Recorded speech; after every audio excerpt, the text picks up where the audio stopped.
90 में जब तत्कालीन उत्तर प्रदेश के जो मुख्यमंत्री थे मुलायम सिंह जी, उनके आदेश से गोली चली, सिक्योरिटी फोर्सेस 4-4 कदम पीछे हटती थी और कार सेवक 4-4 कदम आगे बढ़ते थे। फिर ऊपर से आदेश आया कि गोली चलाओ और सेकंड टाइम गोली चली। लेकिन ऐसे न जाने कितने बलिदान है, पूरे परिवार के दोनों बेटों ने अपना बलिदान दे दिया, पर आज उनका ही प्रताप है कि हम राम मंदिर बनता हुआ देख रहे हैं। संघ का या भाजपा का या विश्व हिंदू परिषद का एक स्पॉन्सर्ड कोई इनिशिएटिव है जिसके कारण भगवान राम का मंदिर बन रहा है। देखिए, किसी व्यक्ति विशेष पर, विशेषतः धर्मगुरु पर टिप्पणी करना तो शायद ठीक नहीं होगा। अब जब लीगल रिकॉर्ड पेश करे गए तो ये प्रश्न पूछा बेंच ने कि भाई पहली एफआईआर इसको लेकर कब, यानी जो पहली एफआईआर होगी उसको हम मान लेंगे कि वो डॉक्यूमेंटेड प्रोटेस्ट था। ठीक बात। और वो पहली एफआईआर किन के ऊपर है? ऐसा बताया जाता है कि जब उनका राज्याभिषेक होना था तो राज्याभिषेक होते समय उनसे पूछा कि तुम किस गेस्ट को बुलाना चाहते हो, तो उन्होंने कहा मैं कोई गेस्ट नहीं बुलाना चाहता। फिर अचानक रात में सोते सोते याद आया। इस तरीके से मालदीव चाइना की गोद में जाकर बैठा है। मैं उन लोगों के नाम का तो उल्लेख नहीं कर रहा, पर कई बार किसी विषय के लिए मिलने जाते हैं, कितने क्लिनिकल प्रिसिशन से वो चीज पूरी होती है। बैठना, सम्मान से बुलाना, बिठाना, आप पैर नहीं छू सकते, मनाही है उनके यहाँ पर, ये अलाउड नहीं है। So, ऑफबीट टॉक्स में आज का जो पॉडकास्ट हम लेकर आए हैं, ये पॉडकास्ट जो वर्ड है, ये पॉडकास्ट चीज जो है वो इजाद इन्हीं के लिए हुए थे, ताकि हम जैसे कई सारे युवा जो हैं इनके सारे थॉट से बहुत कुछ सीख पाए। कई बार इनको कॉल किया, आज आता हूँ, कल आता हूँ, यहाँ फंस गया हूँ नवनीत, ये नहीं हो पा रहा है, लेकिन finally now he is here और हमको बहुत सारी ज्ञान देकर आज गए हैं। Doctor Nishant Khare who is the president of Madhya Pradesh Yuva Aayog. और क्या कुछ बातचीत हुई है, बात हुई है भगवान राम को लेकर, अयोध्या को लेकर, मालदीव लक्षद्वीप को लेकर, नरेंद्र मोदी जी को लेकर और हमारे मध्य प्रदेश के नए सीएम डॉक्टर मोहन यादव को लेकर। अगर आप ये सब कुछ जानना चाहते हैं तो आइए शुरू करते हैं आज का offbeat talks. President of Madhya Pradesh Yuva आयोग, कैबिनेट को रिप्रेजेंट करने वाले डॉक्टर निशांत खरे इस वक्त हमारे साथ में। सबसे पहले सर बहुत बहुत स्वागत है आपका। फाइनली हम अपॉलॉजीज सारी डिले के लिए। नहीं सर, ऐसा कोई जरूरत नहीं, मुझे मालूम आप बहुत काम कर रहे हैं और जिस तरह से युवाओं को आप इंस्पायर कर रहे हैं वो अपने आप में काबिल तारीफ है। ये मैंने एक थॉट कहीं पर सुना है कि जैसे कम ईंटों से कम बड़ा घर बनता है, वैसे कम अच्छे थॉट हो तो आपकी जो नॉलेज है वो कम होती है, आप उतना ही कम ग्रो कर पाते हैं। कितना मानते हैं इस चीज को आप? ये तो बिल्कुल शाश्वत सत्य है।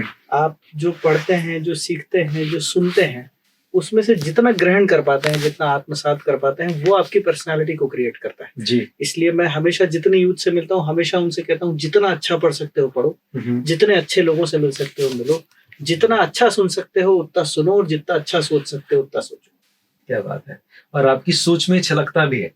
अब फिलहाल लेकिन हम उस मुद्दे पर आते हैं जो पूरे देश की इच्छा है। इस वक्त इतने सालों से भगवान राम के आगमन की प्रतीक्षा कर रहे हिंदुस्तान के सनातनी सभी बड़े खुश हैं। लेकिन सबसे पहले अगर शुरुआत की जाए 22 तारीख से, क्यों इस दिन को ही चुना गया? कुछ खास है इस दिन पे? देखिए, मुझे ऐसा लगता है कि बहुत बार हमें ऐसा लगता है कि हम दिन चुनते हैं। भगवान राम भी अपना दिन चुनते होंगे कि वो कब आना चाहते हैं जी। जैसा आपने बताया 500 साढ़े 500 साल का तो संघर्ष हो गया जी। बहुत सारे नक्षत्रों की, बहुत सारे ब्रह्मांड में जो इक्वेशंस बन सकती हैं, उन सब की चर्चा की जा सकती है, पर हमारे लिए शायद इतना ही मानना काफी होगा कि भगवान राम ने ये दिन चुना है और इसलिए वो 22 तारीख को हमारे बीच आ रहे हैं।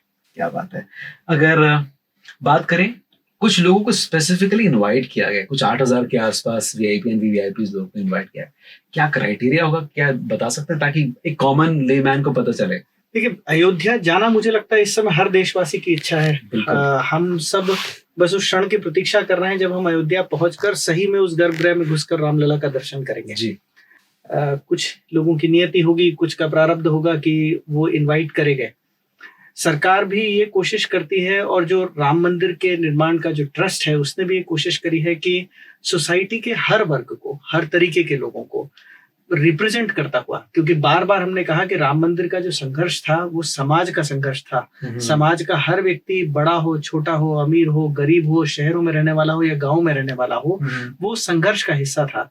तो एक रिप्रेजेंटेटिव पॉपुलेशन को बुलाने की जरूरत पड़ेगी और उसी तरीके से आप देखेंगे तो कुछ फिल्म स्टार्स भी हैं, कुछ स्पोर्ट्स पर्सन भी हैं, कुछ पॉलिटिशियंस भी हैं, कुछ साधु संत भी हैं, तो कार सेवकों के परिवार भी हैं, तो एक जिनकी संघर्ष में बहुत बड़ा योगदान रहा ऐसे लोग भी हैं। तो एक अच्छा रिप्रेजेंटेटिव सैंपल उसमें से उठाकर बुलाया गया है। लेकिन जैसा मैंने कहा, राम ने तय करा था कि वो 22 को आएंगे और राम ही तय करेंगे कि वो आपको और मुझे कब बुलाएंगे। ये तो बिल्कुल सही कहा आपने।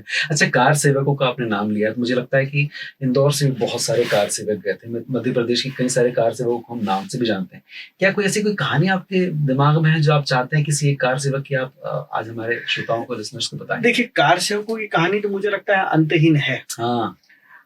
एक नाम बार बार जो हमने शायद सबने सुना होगा, वो कोठारी बंधुओं का नाम सुना होगा जी।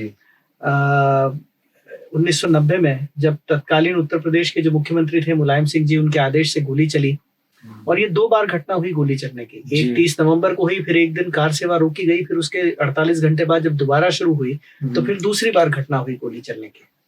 और दूसरी बार जब घटना हुई तो बड़ा अनोखा सा दृश्य था। साधु संत पहली लाइन में चलते थे और वो जाकर सिक्योरिटी फोर्सेस को कोई फूल भेंट करता था, कोई पैर तक छू लेता था। हाँ। सिक्योरिटी फोर्सेस 4-4 कदम पीछे हटती थी और कार सेवक 4-4 कदम आगे बढ़ते थे। फिर ऊपर से आदेश आया कि गोली चलाओ और सेकंड टाइम गोली चली। कोठारी बंधुओं का जो शव है वो शव मिला हनुमानगढ़ी, जो है हनुमानगढ़ी के पास की गली में। अब जहां कार सेवा हो रही थी ये उस स्थान से दूर था, जहां गोली चली वहां के स्थान और हनुमानगढ़ी के पास के स्थान से दूर था। आज तक ये एक प्रश्न के रूप में तो खड़ा ही हुआ है कि शव उतनी दूर कैसे गया।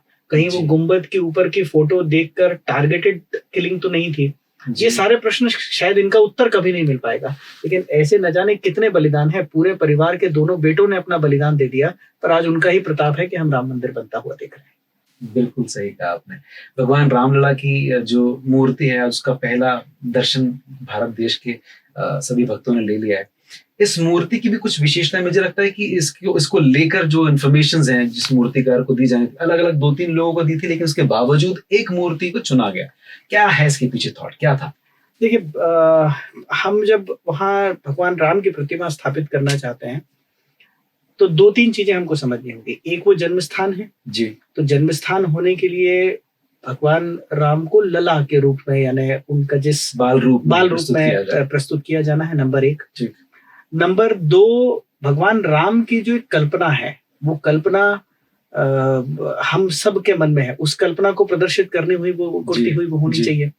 जैसे आप भगवान कृष्ण को जब भी इमेजिन करेंगे तो बिना मुस्कान के इमेजिन करना बड़ा कठिन होता है जी। ऐसे ही भगवान राम की कल्पना है कि वो अगर बाल रूप में भी होंगे तो धीर होंगे, गंभीर होंगे। वो जो मर्यादा पुरुषोत्तम की कल्पना है वो मर्यादा पुरुषोत्तम उस बाल शैशव काल में भी दिखती होगी जिस समय वो मूर्ति बनाई जाएगी।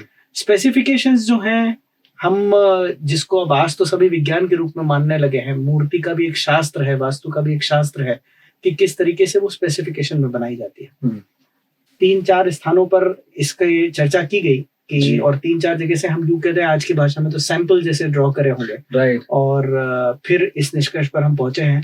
लेकिन मुझे लगता है हम सब जब जाएंगे तो उनको मन की आंखों से देखेंगे तो जैसे भी दिखेंगे वो सुंदर ही होने वाले। अच्छा, इस पूरे उत्सव को और भी खास बनाने के लिए देश के बाहर की कई सारी मंडलियों को इनवाइट किया गया है ताकि और अलग लेवल पर सेलिब्रेट किया जा सके। किस तरह से इन मंडलियों को चुना गया और कैसे इनवाइट किया इन्हें? देखिए, अब इससे हमको सबसे पहले तो ये समझना जरूरी है, और बहुत बार ये प्रश्न उठता था और खासकर उस समय विपक्षी दल ये प्रश्न उठाते थे कि ये कोई संघ का या भाजपा का या विश्व हिंदू परिषद का एक स्पॉन्सर्ड कोई इनिशिएटिव है जिसके कारण भगवान राम का मंदिर बन रहा है। मैं आज उनसे बहुत जगह कहता हूँ कि आप किसी कॉलोनी, किसी मल्टी स्टोरी अपार्टमेंट में घूम जाएं, घरों में जाएं, ऑफिस में चले जाएं, लोगों के बीच एक सर्वे करें, पूछें कि तुम खुश हो कि नहीं, आपको उत्तर अपने आप मिल जाएगा। वो सब खुश होंगे और उसमें से संघ या भाजपा के कार्यकर्ता तो बहुत गिनी चुनी संख्या में होंगे। बिल्कुल ठीक। भगवान राम यूं माना जाए तो देश के आराध्य हैं। हम अपने बच्चों को कैसा बनाना चाहते हैं तो राम सरीखा बनाना चाहते हैं। परिवार में संस्कार क्या देना चाहते हैं तो जो रामायण से सीखे वो संस्कार देना चाहते हैं। भारतीय जहां जहां हैं वहां वहां वो राम को अपने साथ लेकर गए हैं, वो राम की परंपरा को, उस मर्यादाओं को अपने साथ लेकर गए हैं। और ऐसी ये मंडलियां पूरे विश्व भर में बिखरी हुई हैं जी। एक इसका बहुत बड़ा कारण यह भी है कि भारतवासी जहां जहां भी है, भगवान राम भारत के देवता है ऐसा तो नहीं है, विश्व कल्याण की कल्पना करने वाला ये देश है, तो पूरे विश्व से उसका रिप्रेजेंटेशन होना चाहिए। डिफरेंट फॉर्मेट्स में, डिफरेंट चीजों में है। कई विदेशी गेस्ट भी उसमें पधारने वाले हैं जिनको की आमंत्रित करा गया है। तो ये एक सिर्फ भारत सेंट्रिक नहीं, एक वर्ल्ड सेंट्रिक इवेंट बने, यही कल्पना है जी। अच्छा, कुछ धर्म गुरुओं के भी स्टेटमेंट्स मार्केट में आना शुरू है। कहीं ना कहीं लोगों को भी लग रहा है कि किस तरह के स्टेटमेंट्स हैं, लेकिन ये कहा जा रहा है कि अभी मंदिर जब पूर्ण नहीं हुआ है तो आप प्राण प्रतिष्ठा कैसे कर सकते हैं? देखिए, किसी व्यक्ति विशेष पर, विशेषतः धर्मगुरु पर टिप्पणी करना तो शायद ठीक नहीं होगा, लेकिन ऐसा कुछ भी नहीं हो रहा है जो शास्त्रों में उल्लेखित परंपरा के विपरीत हो। अच्छा। एक दो के कह देने से कोई चीज परिवर्तित होती नहीं। हम ये भी जानते हैं कि बहुत सारे लोगों के अपने अपने एजेंडास, अपने अपने पॉलिटिकल एजेंडास, कई बार ईगो रिलेटेड एजेंडास भी होते हैं।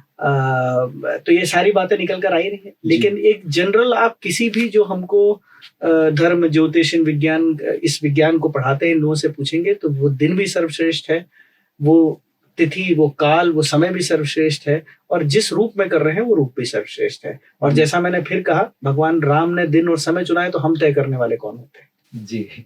अच्छा, इसमें ये भी एक क्वेश्चन लगातार लोग रेज कर रहे हैं कि पीएम मोदी क्यों, कोई संत या उनकी मंडली क्यों ना प्राण प्रतिष्ठा कर दी? देखिए, वहाँ जो अगर हमने पढ़ा होगा कि कौन कौन 5-6 लोग गर्भगृह के अंदर रहने वाले हैं, है ना, तो प्रधानमंत्री जी निश्चित रूप से एक हैं, राष्ट्रीय स्वयंसेवक संघ के सरसंघचालक जी भागवत जो हैं वो भी एक है, उत्तर प्रदेश के मुख्यमंत्री हैं, राज्यपाल हैं, राम जन्मभूमि न्यास जो है उसके रिप्रेजेंटेटिव हैं, एक संत परंपरा से आने वाले जो महंत जो वहां पर पूजा करते थे वे भी हैं। अब आप ये समझिए कि हमको एक व्यक्ति वहां बिठाना है जो पूरे देशवासियों को रिप्रेजेंट कर सके। पूरा देश अयोध्या जाना चाहता है, लेकिन उस देशवासियों की पूरी भावनाओं को रिप्रेजेंट करने का तो एक व्यक्ति बैठेगा। डेमोक्रेटिक सेटअप में अगर देश का मुखिया नहीं बैठेगा तो दूसरा और कौन बैठेगा? और देश का मुखिया जब नरेंद्र मोदी हो तो नरेंद्र मोदी जी ने तो बैठना ही चाहिए, वो तो हम सब की भावनाएं भी वहां साथ लेकर जाएंगे। बिल्कुल सही कहा।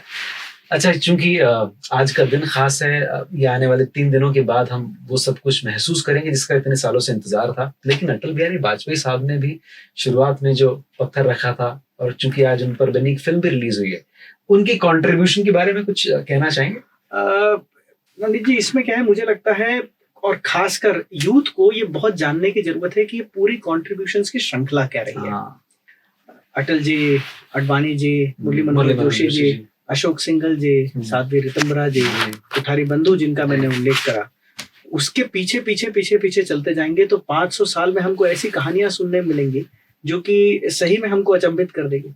आपको ये जानकर आश्चर्य होगा कि हम जब अयोध्या का जब केस लड़ा जा रहा था राम जन्मभूमि का, तो सुप्रीम कोर्ट में लीगल रिकॉर्ड्स पेश करे गए। अब जब लीगल रिकॉर्ड पेश करे गए तो ये प्रश्न पूछा बेंच ने कि भाई पहली एफआईआर इसको लेकर कब, यानी जो पहली एफआईआर होगी उसको हम मान लेंगे कि वो डॉक्यूमेंटेड प्रोटेस्ट था। ठीक बात। तो पता चला कि 30 अक्टूबर 1858 की वो पहली एफआईआर, और वो पहली एफआईआर किन के ऊपर है? तो वो पहली एफआईआर 25 निहंग सिखों का एक जत्था था जिसको बाबा फकीर सिंह खालसा लीड कर रहे थे। पहली एफआईआर बाबा फकीर सिंह खालसा और 25 निहंग सिखों पर है, 1858 में दर्ज करी हुई, कि समाज ने गुहार लगाई और वो निहंग सिख अंदर गए। उन्होंने न केवल हवन करा, कोयले से दीवारों पर राम राम लिखा, भगवान राम की 2 चबूतरों पर मूर्ति की भी स्थापना करी। तो वहां से लेकर, और शायद उसके और पहले से लेकर, ये पूरी एक संघर्ष की गाथा है। भगवान राम का मंदिर जो आज बना है ये भारत के स्वाभिमान का प्रतीक है। इसमें इन सब का कंट्रीब्यूशन जो है वो अपनी जगह पर है ही। अटल जी, अडवाणी जी, ये पूरी जो एक श्रृंखला रही है, इस एक ऐसे काल से जब इतने संसाधन नहीं थे, जब भाजपा कोई पावर में नहीं हुआ करती थी, उधर पर भी पूरे देश को मोबिलाइज करके सारी एनर्जी को एक चैनल में ढालकर वहां लेकर जाना, तो वो तो एक अविस्मरणीय कंट्रीब्यूशन। जी, 1992 से लेकर आज तक बहुत कुछ बदला है, और फाइनली जिस दिन का इंतजार था वो होने जा रहा है। लेकिन अब आगे क्या, ये सवाल उठता है, तो क्या मथुरा में भी हम कुछ अच्छा होने की उम्मीद कर सकते हैं? देखिए, ऐसा है कि राम मंदिर के आंदोलन ने हमको कुछ चीजें सिखाई हैं, और मुझे लगता है वो हर जगह एप्लीकेबल। ठीक है।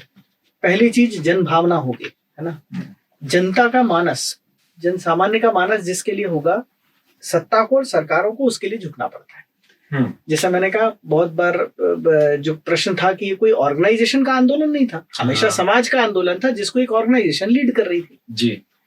दूसरी चीज ये है कि इस पूरे आंदोलन का अंततः जो निर्णय हुआ वो कोर्ट ऑफ लॉ में हुआ, यानी भारत का जो संविधान है उस संविधान के संरक्षण में ही अयोध्या के मामले का निपटारा हुआ, और उस संविधान के संरक्षण में हम आज वहां मंदिर बना रहे हैं। जी। चाहे कृष्ण जन्म स्थान मथुरा का हो या काशी का हो, सबकी भावनाएं जुड़ी हुई हैं। काशी इंदौर वासियों के लिए तो विशेष रूप से माँ अहिल्या का बनाया हुआ मंदिर है, जहाँ पर हम सब जाते हैं, मूर्ति स्थापित करी हुई है, वो भावनाएं जुड़ी हुई हैं। पर हम इस चीज से हर कोई, मुझे लगता है हर भारतवासी सहमत होगा कि अंततः संवैधानिक ढांचे के अंतर्गत हम जो जो कर सकते हैं वो इन स्थानों के लिए करना चाहिए, और ईश्वर चाहेगा तो सब ठीक ही होगा। राम सिर्फ भगवान नहीं बल्कि जीवन शैली है। अगर इसको इस तरह से देखा जाए कि आज के युवाओं को भगवान श्री राम से क्या सीखना चाहिए, कोई 3 सीख अगर आप आज की यूथ को देना चाहें, क्या होंगे? देखिए, मैं कोशिश करता हूँ कि इसे आज के समय में हम ये समझ सके, अन्यथा बहुत सारी भगवान राम के पूरे जीवन को 3 सीखों में ढालना तो शायद बहुत कठिन काम होगा।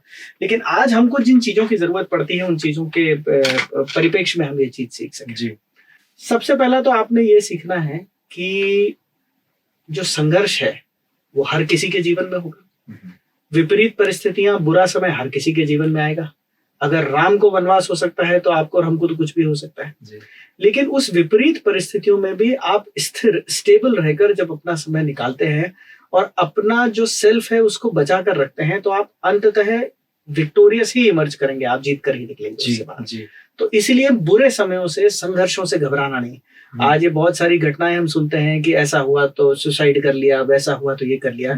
ये सीखने की जरूरत है कि समय जब खराब भी होता है तो हमको सिखाने के लिए और बेहतर बनाने के लिए आता है, तो उससे घबराने की जरूरत नहीं है, उनको सिखाने के लिए आया है। नंबर 1। नंबर 2, उनकी पूरी लाइफ में जो मोस्ट इंपॉर्टेंट पीपल थे उनकी आप नाम उठाना शुरू करें।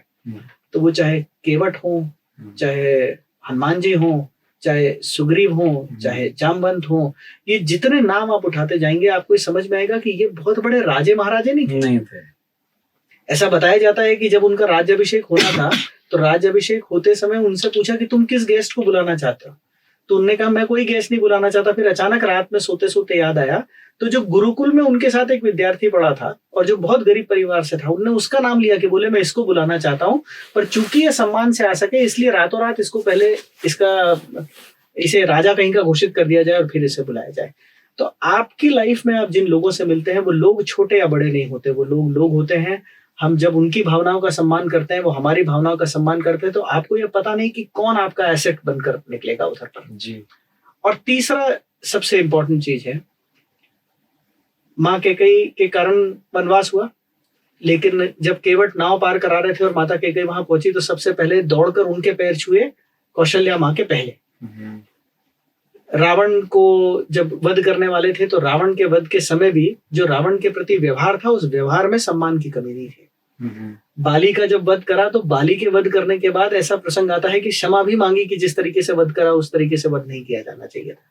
तो चाहे मित्र हो चाहे शत्रु, हम वो रिस्पेक्ट का भाव अगर अपने मन में रखते हैं, ठीक है, एक ह्यूमन बीइंग का दूसरे ह्यूमन बीइंग के प्रति रिस्पेक्ट का भाव अगर आप मन में रखेंगे तो आप दुनिया में खूब अच्छे दोस्त बनाएंगे, खूब अच्छे रिलेशंस बनाएंगे, और दुश्मन भी बनाएंगे तो भी सम्मान नहीं पाएंगे। सुपर, ये 3 बड़ी चीजें आपने आज सिखाई। अब एक मुद्दा जो सच में फिलहाल गर्म है, क्योंकि मालदीव्स की तरफ से रिएक्शंस आना शुरू हो चुके हैं। प्रधानमंत्री नरेंद्र मोदी जी का लक्षद्वीप जाना, सिर्फ पिक्चर्स क्लिक करना, इतना बड़ा कुछ कर जाएगा शायद किसी ने सोचा नहीं था। लेकिन किस तरह से देखते हैं इस मुद्दे को, क्योंकि हम अभी इस तरह से देखें कि लक्षद्वीप जाने के लिए कोई डायरेक्ट फैसिलिटीज नहीं है, उसके बाद इसको बहुत बड़े लेवल पर प्रमोट करना और उनका वहां से रिटेलिएट करना, क्या देखते हैं, किस तरह से देखते हैं? देखिए, 3 मैसेज इसमें बहुत क्लियर है। हाँ। एक तो आपने खुद ही उल्लेख कर दिया जी, प्रधानमंत्री जी का फोटो डालना ही पर्याप्त है जी। लीडर का स्टेटस, लीडरशिप का स्टेटस ये होता है कि जब उसे कुछ कहने की जरूरत नहीं पड़े, उसके एक्शन का जनता अनुसरण करने पड़े। एक भी स्टेटमेंट प्रधानमंत्री जी का लक्षद्वीप और मालदीव्स को लेकर नहीं है, लेकिन सिर्फ वो फोटो ही पर्याप्त है कि पूरा देश अभी ये चर्चा कर रहा है कि हमने मालदीव छोड़ के लक्षद्वीप जाना चाहिए। तो एक तो ये लीडरशिप स्किल है, नंबर 1।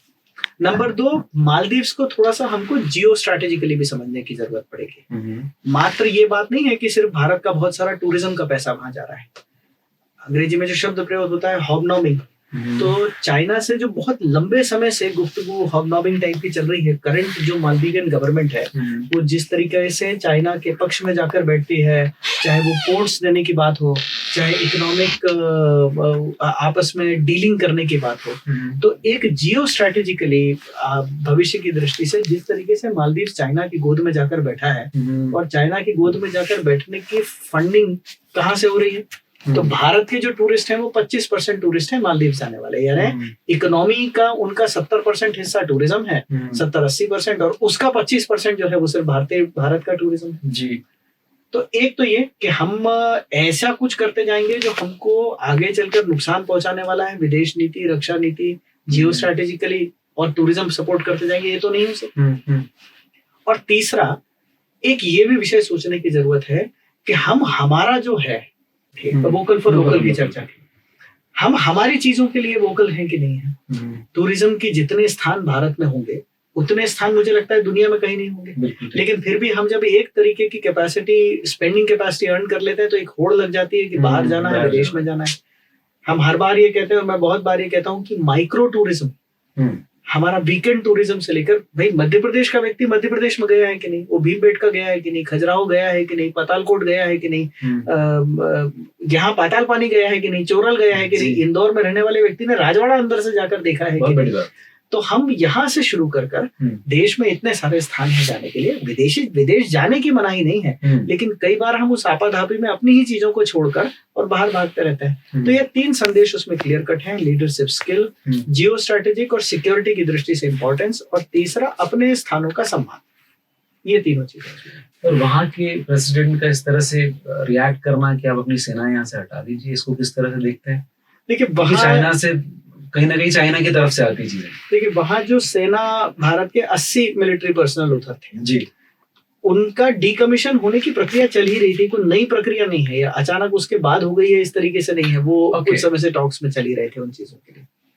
लेकिन निश्चित रूप से अकेला ये तो एक छोटी सी चीज है। चाइना से लौटने के बाद अचानक अगली विजिट चाइना बनाई, लौटने के बाद विभिन्न प्रकार के स्टेटमेंट भी देना शुरू करे। हमें तो इसको इसी तरीके से मानना चाहिए कि हम जो प्रेशर लगाना चाहते थे, इसका मतलब कि वो प्रेशर लग गया। 80 मिलिट्री पर्सनल वहां रहे या नहीं रहे, वो कितना प्रभाव उसमें डालने वाले थे, लेकिन जहां प्रेशर लगना चाहिए वहां प्रेशर लगा। इससे हमारी सेफ्टी सिक्योरिटी पर कोई फर्क नहीं पड़ेगा? एनीवेज, अगर वो चाइना से डील कर उस पूरे एरिया को चाइना के पोर्ट्स, चाइना के नेवल सेंटर्स की तरह विकसित करने वाले थे, तो यूं भी करते और वैसे भी करते, तो इससे कोई प्रभाव तो नहीं पड़ने वाले। हाँ जी, बिल्कुल सही कहा आपने। अच्छा, पीएम मोदी जो है वो दुनिया की 3rd लार्जेस्ट इकोनॉमी 7 साल में बनाने की बात हिंदुस्तान को कहते हैं। किस तरह से देखते हैं? क्या कुछ संभावना है और क्या कुछ स्ट्रेटेजीज होंगी इसको लेकर? देखिए, हम 2014 में जब शुरू हुए थे तो दुनिया में 11वें-12वें नंबर की इकोनॉमी थी जी। चौथी तो हम अब हो गए जी। हमसे आगे सिर्फ यूएस, चाइना और जापान 3 ही इकोनॉमीज बची हैं अब, जिनने सालों हम पे शासन करा। इंग्लैंड को हमने पिछले 2 समय में ही पीछे करा है अभी, है ना। भारत की जो 3रे नंबर की इकोनॉमी बनने की बात है, मुझे लगता है ये बिल्कुल संभव है। आप थोड़ा सा स्टैटिस्टिकली देखना अगर शुरू करेंगे तो हम जापान से बहुत ज्यादा डिस्टेंस पे नहीं है। सच्चाई ये है कि चाइना और यूएस से हमारा अभी भी अंतर काफी है, जापान से हमारा अंतर बहुत ज्यादा नहीं है, नंबर 1। नंबर 2, ये जिस तरीके से भारत को हम मैन्युफैक्चरिंग के लिए प्रमोट कर पाए हैं पिछले कुछ सालों में। अब आप अभी सुनते होंगे कि अब वो एप्पल के फोन बनने फलानी जगह शुरू हो रहे हैं, कि गुजरात में वो फैक्ट्री दिख रहे हैं। तो अब जिस तरीके से मैन्युफैक्चरिंग के लिए प्रमोट कर पाए, मैन्युफैक्चरिंग का सबसे अच्छी चीज ये है कि वो मार्केट चेंजेस से बहुत ज्यादा फ्लक्चुएट नहीं करता। आप जब मैन्युफैक्चरिंग पकड़ लेते हैं तो आपकी स्थायित्व आता जाता है इकोनॉमी में। नंबर 3, हम दुनिया की सबसे अच्छी वर्कफोर्स हैं, हम दुनिया के सबसे अच्छे ब्रेन्स हैं। हमारे यहाँ सब प्रकार की अब पॉलिटिकल स्टेबिलिटी है, सरकार ऐसी है जो कि निर्णय ले रही है और निर्णयों को तुरंत इम्प्लीमेंट करा रही है। तो मुझे तो नहीं लगता कोई भी कारण ऐसा है जो कि इम्पेडिमेंट बनता है भारत को 3रे नंबर की इकोनॉमी बनने से, और निश्चित रूप से बनेगी जी। एक मूवी रिसेंटली अभी आई, ओटीटी पर रिलीज हुई है, अन्नपूर्णी उसका नाम है। उसमें ये कहीं बताया गया या कहा गया कि भगवान राम मांस खाते थे। किसी पॉलिटिकल लीडर का भी ये स्टेटमेंट था। इस तरह की जब बातें की जाती हैं तो क्या लगता है किसी पर्टिकुलर एजेंडा के थ्रू होती है? क्या एग्जैक्टली मूवीज भी बन रही हैं ओटीटी? अब देखिए क्या है, ये जो प्रकार की बातें हैं, अब आप सोचो कि इनका लॉजिक क्या है, इनका अर्थ क्या है जी। खाते थे नहीं खाते थे तो किसी ने कभी देखा नहीं जी, ठीक है ना। लेकिन जब ये बातें कही जा रही हैं और जब ये बातें करी जा रही हैं और आज के समय करी जा रही है, तो ऐसा देखकर ही तुरंत लगता है कि स्मोक है तो कहीं ना कहीं फायर होगी, तो there must be some agenda beneath it, है ना। ये बातें सिर्फ भावनाओं को उकसाने का काम करती हैं, भावनाओं को एक गलत तरीके से बढ़ाने का काम करती हैं। मुझे लगता है कि इस प्रकार के लोगों पर भी जितनी समुचित कार्रवाई है वो होनी चाहिए, और सामान्य जनमानस ने भी बहुत रिएक्ट नहीं करना चाहिए। बहुत मूर्खों के कुछ कहते रहने से कोई चीजें बदल जाती हैं, ऐसा कभी नहीं होता। जी, राम नाम की गूंज देश की सीमा से बाहर भी जा चुके हैं, लेकिन ये जो राम राम के नारे लगाने वाले लोग हैं, ये अपने भीतर अपने राम को रखते हैं, क्योंकि सुरक्षा का मुद्दा लड़कियों का अभी भी उतना ही बड़ा है। और स्पेशली मध्य प्रदेश की बात करें तो यहाँ पर लड़कियों की सुरक्षा बड़ा मुद्दा है। क्या सोचते हैं आप इस चीज के बारे में? देखिए, मुझे लगता है ये कंटिन्यूअस प्रोसेस है ना, और मानव का स्वभाव है कि जहां अच्छा होता है वहां कुछ ना कुछ बुरा भी होता है। राम के काल में ही रावण भी थे, कृष्ण के समय भी महाभारत हुई। हर देवी देवता का जब हम उल्लेख करते हैं तो उनके साथ किसी ना किसी असुरी शक्ति का भी उल्लेख करते हैं। एज अ सोसाइटी हमारा काम है कि ये जो देवी शक्तियां हैं या इनकी जो प्रॉपर्टीज हैं, इनको हम जितना सब साथ मिलकर बढ़ा सके उतना हमने करने की कोशिश करनी चाहिए। अगर हम सोचते हैं कि कोई मूवी आ जाने से, कोई गवर्नमेंट का आदेश आ जाने से, कोई इवन मैं कहता हूं किसी व्यक्ति के बहुत बहुत पराक्रमी व्यक्ति के भी खड़े होकर कह देने मात्र से चीजें बदल जाएंगी, तो ऐसा नहीं होता। आप और मैं ये विचार करना शुरू करें कि हम में जो संस्कार है, उस संस्कार का स्कूल क्या रहा है, उस संस्कार की पाठशाला रही है मेरी और आपकी फैमिली, मेरे और आपके परिवार ने जो हमको संस्कार दिए वही है। स्कूल में जाकर नहीं सीखे हम, कॉलेज में जाकर नहीं सीखे हम, मुझे मेरे माता पिता, मेरे बड़े बूढ़ों ने सिखाया है कि कैसे संस्कार होने चाहिए। एज अ सोसाइटी हमको हमारे भारत के जो संस्कार हैं वो परिवार में जीवित रहें, वो परंपराएं जीवित रहें, इसके लिए एफर्ट करने की जरूरत है। जितना मॉडर्निज्म की आपाधापी आजकल मची हुई है वो तो रहना ही चाहिए, हमने विकास करना ही चाहिए, मॉडर्न होना ही चाहिए, लेकिन वो मॉडर्निज्म में हम अपना मूल नहीं खोते। और मुझे लगता है जितनी समस्याएं हैं, महिलाओं के खिलाफ अत्याचार होंगे, अपराध होंगे, ड्रग्स को लेकर आजकल इशू है, युवाओं में सुसाइड को लेकर इशू है, एक स्ट्रेस लेवल को ओवरऑल लेकर इशू है, जिसके कारण लाइफस्टाइल डिजीजेस, डायबिटीज तरीके बढ़ने लगे हैं। इनका उत्तर हम ढूंढेंगे तो हमको भारत की परंपराओं और भारत की जीवन शैली में ही मिलेगा। मॉडर्न तरीके से पैकेज करके परिवार उसको अपनाए, इसके लिए सोसाइटी के प्रयत्नों की जरूरत है।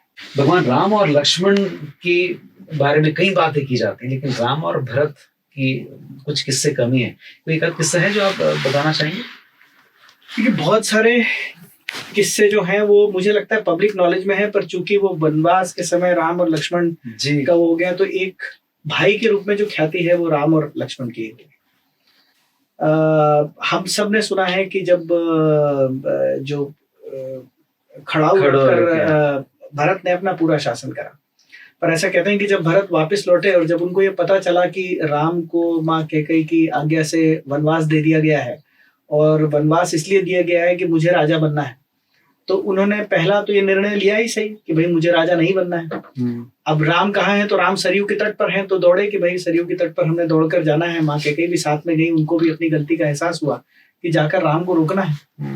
तब तक भगवान राम को ये खबर आ चुकी थी कि भगवान राम ये जान चुके थे कि भरत जो है वो माता कैकेयी के प्रति भी नेगेटिवली रिएक्ट कर रहे हैं। अब ये एक संदेश देना जरूरी था कि माँ माँ है और माँ गलत और सही नहीं होती।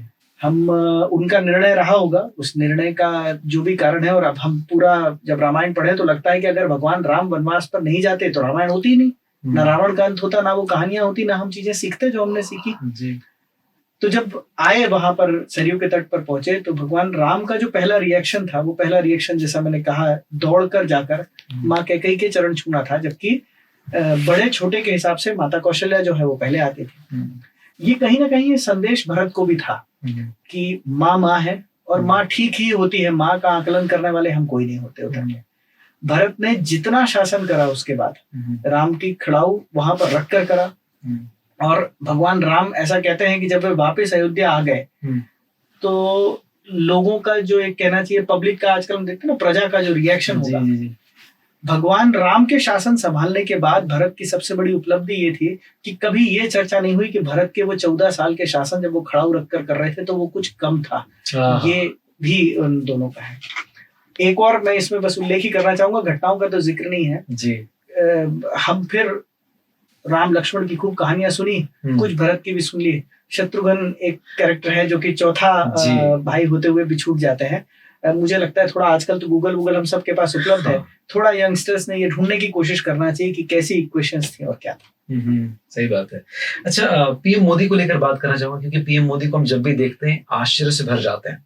मैं एक बार कहीं खड़ा हुआ था स्क्वायर पर और मोदी जी इंदौर आए हुए थे। जैसे उनकी गाड़ी निकली तो मैं छोटे बच्चों की तरह मोदी जी ऐसा करने लगे। अब तो कई बार उनसे मिले हैं। क्या कुछ सीखने को मिलता है जब आप मोदी जी को देखते हैं सामने अपने? देखिए, जब आपने रिएक्ट करा मोदी जी करके, जब कभी भी ऐसा कार्यक्रमों में हम कार्यकर्ताओं की तरह रहते हैं और वो आते हैं, कई बार लाइनअप्स में खड़े होना पड़ता है, जब वो आते हैं जी, मन तो मोदी जी चिल्ला रहा होता है, हम एक्चुअली चिल्ला नहीं सकते हैं वो सामने। एक तो मुझे लगता है चेहरा, वो जो चेहरे पर जो तेज है, वो तेज ही पर्याप्त है ये दिखाने के लिए कि आदमी के अंदर तपस्या का बल कितना है। नंबर 1। नंबर 2, जितने लोग कभी किसी एजेंडा के लिए उनसे मिलने जाते हैं, ठीक है ना, मैं उन लोगों के नाम का तो उल्लेख नहीं कर रहा, पर कई बार किसी विषय के लिए मिलने जाते हैं, कितने क्लिनिकल प्रिसिशन से वो चीज पूरी होती है।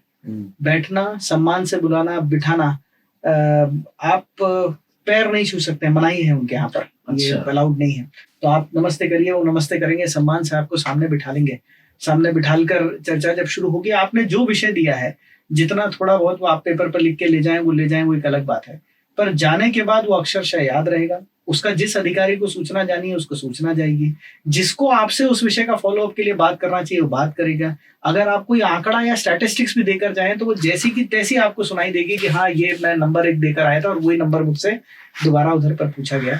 तो एक व्यक्ति जब अपने जीवन में भारत को जीता है तो वो कैसा दिखता होगा? वो नरेंद्र मोदी जैसा दिखता होगा। क्या बात। क्योंकि आपने शिवराज सिंह चौहान साहब के साथ भी काम किया है, अभी डॉक्टर मोहन यादव जी के साथ भी आप काम कर रहे हैं। इन दोनों में ह्यूमन ग्राउंड पर पूछ रहा हूँ मैं, ऑफिशियल्स की तरफ से नहीं या सीएम के तौर पर नहीं, इन दोनों में इंसानियत के तौर पे एक क्या कॉमन चीज है जो इन दोनों को लोक नायक के तौर पर रिप्रेजेंट करती है? एक ही हम ये समझे नवनीत जी कि एज ह्यूमंस हम कैसे होते हैं। एज ह्यूमंस हम इवॉल्व होते हैं 2 चीजों से। एक तो आपका अपना एक मेक होगा और दूसरा आपके ऊपर प्रभाव होगा। वो जो प्रभाव होगा वो परिवार का हो सकता है, स्कूल का हो सकता है, किसी ऑर्गेनाइजेशन या संगठन का हो सकता है जी। चाहे शिवराज सिंह जी रहे हों या मोहन जी हमारे मुख्यमंत्री हैं, एक ही संगठन की परिपाटी से निकले हुए। तो कुछ कॉमन ग्राउंड जो हैं वो दोनों में अपनी जगह हैं। एक भारत के प्रति, भारत के स्व के प्रति, हिंदुत्व के प्रति, भारत की एक जो इमेज है उसके प्रति जो एक कमिटमेंट है, जो एजेंडा है, ये संगठन से निकले सभी कार्यकर्ताओं में हमको देखने के लिए मिलता है। और मुझे लगता है कि आने वाले समय में हम ये देखेंगे कि किस तरीके से कंटिन्यूटी जो है ये मेंटेन रहती है। बेसिक जो मैं कहूँ, एक कमिटमेंट कि हमने जनता का भला करना है, हमने उस भारतीयता के भाव को बरकरार रखते हुए शासन चलाना है, ये कॉमनैलिटी है जो हमको दोनों में दिखती है। क्या बात है। फाइनली आखिरी सवाल, 22 तारीख के लिए देश तैयार है अपने अपने तरीके से, आप किस तरह से इस दिन का मनाया जाने वाले? 2-3 चीजें मुझे लगता है हम सब ने करनी चाहिए। ठीक है। एक तो हमारे घर का आयोजन जी। दिवाली मनाते हैं तो जैसी दीपावली हम दीपावली के दिन मनाते हैं, वैसी दीपावली हम 22 तारीख को सब अपने घरों में मनाएं। ठीक है। दीपक जलाएं, इसका आग्रह कर ही गया है, तो वो हम सब ने करें जी। दूसरा, हमारे हर घर में, मोहल्ले में, अगर कोई हम कॉम्प्लेक्स में रहते हैं तो उसमें छोटे छोटे मंदिर होंगे। अपना स्थानीय मंदिर को राम मंदिर मानते हुए उस पर कोई ना कोई छोटा आयोजन करना। तो हमारी भी जैसी योजना है कि मैं जहाँ पर रहता हूँ वहां जो एक छोटा मंदिर है, भगवान गणेश का मंदिर है, उसके अंदर कोई ना कोई आयोजन जो है वहां पर हो और एक सब मिलकर परिवार में हम दीपावली की तरह मनाएं, लेकिन ये देश की दीपावली है तो सब मिलकर वहां पर हम कुछ ना कुछ आयोजन करें। और तीसरा, मुझे लगता है कि कोई ना कोई सामाजिक आयोजन का हिस्सा बनना। आसपास कहीं ना कहीं रामधुन की कथा हो रही होगी, सुबह से रात तक बहुत सारे कार्यक्रम हैं। हम इतनी चीजों को देखने के लिए खुद भी जाते हैं, बच्चों को भी ले जाते हैं। बच्चों ने भी बाहर निकलकर, हमारे परिवार के छोटे छोटे बच्चों ने भी देखना चाहिए कि कैसे पूरा देश राममय हो गया है। आपको और मुझे बहुत सारी बचपन की यादें बिल्कुल ऐसी एक मूवी की तरह विविड मेमोरीज रहती हैं। ये मेमोरी उनके मन में भी रहे, इसकी हमने कोशिश करनी है। और चौथी और अंतिम बात जो आपने प्रश्न में भी पूछी थी, कि मुझे लगता है भगवान राम के जीवन से कम एक सीख का संकल्प सबने लेना चाहिए कि आज राम आए हैं तो आज ये मैं अपने जीवन में अक्षरशः उतारूं। क्या बात है। Thank you very much sir, यहाँ पर आने के लिए, इतना समय में देने के लिए बहुत बहुत धन्यवाद।